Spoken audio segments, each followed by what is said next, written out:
নিকাব পরি, যারা হিজাব পরি, আমাদেরকে সবাই আগে ধরে, আমাদেরকে বলে তোমরা এভাবে কেন আসছো, তোমরা এভাবে আসতে পারবে না, তোমাদের মুখ খুলো। হিজাব পরার অপরাধে, দাড়ি টুপি রাখার অপরাধে জঙ্গি হয়, তালেবান হয়, আমরা সবাই তালেবান। নামাজ রোজা ইসলামে যেরকম ফরজ, একজন নারীর উপর পর্দা করা ওইভাবে ফরজ। যারা পর্দা মেনে ক্লাস করতে যায় তাদের জন্য একটা ড্রেস কোড সিলেক্ট করে দেওয়া হোক, যাতে কোনো টিচার চাইলেই কলেজে দোহাই দিয়ে, ড্রেস কোডে দোহাই দিয়ে কোনোভাবে কাউকে হেনস্থা করতে না পারে। উনি আমাদেরকে বুঝাতে যাচ্ছে যে এটা আপডেট যুগ। তাহলে আমার কথা হচ্ছে, যদি আপডেট যুগ হয়ে থাকে তাহলে আমাদেরকে কেন আপডেট করা হবে? যদি আমরা আপডেট নাই হয়ে থাকি তাহলে আমরা এই কলেজে আসছি কিভাবে? এটা খুবই সিম্পল জিনিস, জাস্ট আপনি বলবেন যার যেটা সেটা পড়ে যাবে।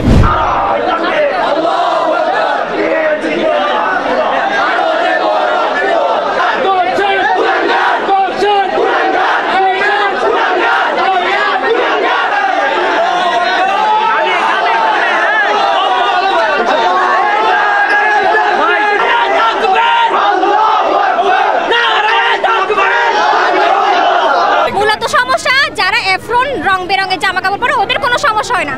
আমরা যারা পর্দা করি, যারা নিকাব পরি, যারা হিজাব পরি, আমাদেরকে সবাই আগে ধরে, আমাদেরকে বলে তোমরা এভাবে কেন আসছো, তোমরা এভাবে আসতে পারবে না, তোমাদের মুখ খুলো, তোমাদের চোখ কান না দেখলে তোমাদেরকে পরীক্ষায় বসতে দিব না, তোমাদের প্রেজেন্ট দিব না, তোমাদের পরীক্ষায় নাম্বার দিব না। এটা কোন ধরনের? আমরা কি পড়াশোনা করতে পারবো না? মহিলা কলেজে কেন পড়তে আসছি? আমরা পর্দা করি বিধে একটা রক্ষণশীল বিদ্যালয়ে আমরা পড়তে আসছি। কেন এমন একটা স্বনামধন্য কলেজে যদি পর্দা নিয়ে এমন করা হয়, তাহলে বাকি পর্দাশীল মেয়েরা কোথায় যাবে, কোথায় পড়বে? এখন আমাদের দাবি হচ্ছে যে যেই টিচাররা আমাদের সাথে অন্যায়গুলো করছে তাদের উচিত আমাদের কাছে ক্ষমা চাওয়া, আমাদের পদত্যাগ নিশ্চিত করা তাদের। আমার ক্লাসে প্রায় অনেকেই বোরখা পরে, তখন আমাদের টিচারটার নাম আমি ঠিক জানি না, যেহেতু আমি নিউ, তখন উনি বলতেছে যে এখন কি মানে এটা কি আগের মানে যুগটা রয়েছে নাকি? উনি আমাদেরকে বুঝাতে যাচ্ছে যে এটা আপডেট যুগ। তাহলে আমার কথা হচ্ছে, যদি আপডেট যুগ হয়ে থাকে তাহলে আমাদেরকে কেন আপডেট করা হবে? যদি আমরা আপডেট নাই হয়ে থাকি তাহলে আমরা এই কলেজে আসছি কিভাবে?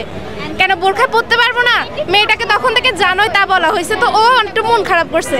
তারপরে আমি ওকে জিজ্ঞাসা করলাম, আমাকে বলতেছে, আমাকে ধরে একটু কান্না করছে, করে বলতেছে আমার মুসলিমের প্রতীক, আমার ইসলামের প্রতীক আমার পর্দা, তাই বলে কি আমাকে দুলা কথা শোনানো হয়েছে? তখন ও বলতেছে যে না, এটার প্রতিবাদ করতে হবে। আমরা চাই যারা হচ্ছে আমাদের সাথে মানে স্টুডেন্টদের সাথে যারা পর্দা করে ওদের সাথে এমন ব্যবহার করে, তারা আমাদের প্রকাশ্যে এসে ক্ষমা প্রার্থনা করুক। এটা যে শুধু এই কলেজের সমস্যা এরকম না, ঠিক আছে, পুরো বাংলাদেশেই একই অবস্থা। এতদিন আমরা হয়তো কোনো এক বিশেষ কারণে ওইভাবে মুখ খুলতে পারে না, কিন্তু এখন তো মেনে নেওয়া যায় না। আজকে এখানকার দাবি হলো গিয়ে যে এইসব টিচাররা এই ধরনের কাজ বিগত সময়ে করে আসছে তাদেরকে অবশ্যই জন্য ক্ষমা প্রার্থনা করা হবে, এবং যারা একদম বোল্ডলি এগুলো পরিচালনা করছে তাদের পদত্যাগ আমরা দাবি করতেছি। এটা খুবই সিম্পল জিনিস, জাস্ট আপনি বলবেন যার যেটা সেটা পড়ে যাবে। আমি যদি ইচ্ছা করি যে কোনো মেয়ে হিজাব পরে আসে, তাকে বাধা দিবেন কেন? এটা তার মৌলিক অধিকার, এটা তার মৌলিক অধিকার, সংবিধান সম্মত, আপনাকে বাধা দিতে পারবেন না। এটা এনশিওর করলে জাস্ট বাকি সবকিছু অটোমেটিক হয়ে যাবে, আলাদা কিছু করা লাগবে। এই টার্মটা হচ্ছে ওদের বুদ্ধিবৃত্তিক একটা আগ্রাসন, ঠিক আছে? আমাদের হিজাব হচ্ছে ইসলামের একটা স্পর্শকাতর বিষয়, যেটা নারীদেরকে রক্ষার জন্য এবং নারীদের নিরাপত্তার জন্য ইসলাম সেটা বিধান করছে 1400 বছর ধরে। এবং ব্রিটিশ পরবর্তী বাংলাদেশে যারা হিজাব পরবে তারা রাজাকার, যারা হিজাব পরবে তারা পাকিস্তানি, যারা হিজাব পরবে তারা আফগানিস্তানি, তালেবান। যদি হিজাব পরার অপরাধে, দাড়ি টুপি রাখার অপরাধে জঙ্গি হয়, তালেবান হয়, আমরা সবাই তালেবান। বাংলাদেশের নতুন গভর্নমেন্ট আসছে, তারা যদি এটার সুস্থ একটা সমাধান না করে তাহলে এই তালেবানরা নতুন পরিস্থিতি তৈরি করতে বাধ্য হবে। যারা দোষী, যারা কালপ্রিট, তাদের ভিডিও স্টেটমেন্ট সরাসরি নিয়ে তারপরে আপনারা ইয়ে করবেন। দ্বিতীয় কথা হচ্ছে, আমরা সেখানে কি দাবিগুলো উপস্থাপন করি এবং আমাদের যে ইয়েগুলো স্টেটমেন্টগুলো সেগুলো আপনার মিডিয়াতে পুরোপুরি ইয়ে করতে হবে। এবং আজকের এই মিডিয়ার মাধ্যমে আমি বলতে চাই, আমরা এই শিক্ষকের শুধু পদত্যাগ করলে হবে না, তাকে এমন একটা শাস্তির ব্যবস্থা করতে হবে বাংলাদেশে যাতে আর কেউ এরকম দুঃসাহস না করে। এবং দ্বিতীয় কথা হচ্ছে, আগামীতে কোনো বোনের উপর যদি কোনো অশুভ হাত আসে, কোনো বোনের উপর যদি কোনো অশুভ চোখ আসে, ওই চোখ পৃথিবীর আলো দেখা বন্ধ করে যাবে, ওই হাত নাড়াচাড়া করা অধিকার হারাই ফেলবে, ওই জিহ্বা কথা বলার অধিকার হারাই ফেলবে।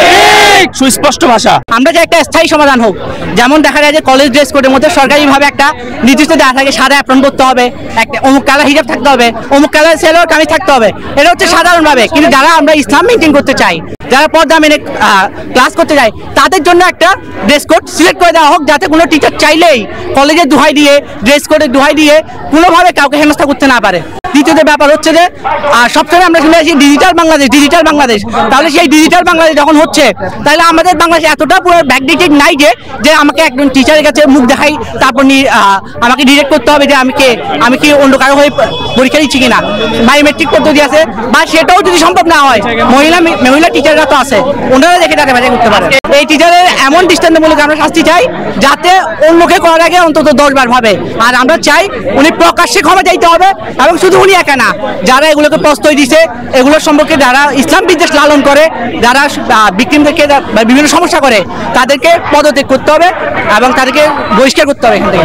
আজকের এই আন্দোলন থেকে আমরা দায়িত্বহীন কণ্ঠে স্পষ্ট ভাষায় বলে দিতে চাই, আজকের পর থেকে চট্টগ্রামের যে কোনো ইউনিভার্সিটি, কলেজ, স্কুলে ছাত্রছাত্রী যদি ইসলামিক আইডিওলজি ধারণ করার কারণে কোনো হেনস্থার শিকার হয়, আমরা ছাত্র জনতা ঐক্যবদ্ধ, আমরা এটা শক্ত হাতে প্রতিরোধ করবো ইনশাআল্লাহ।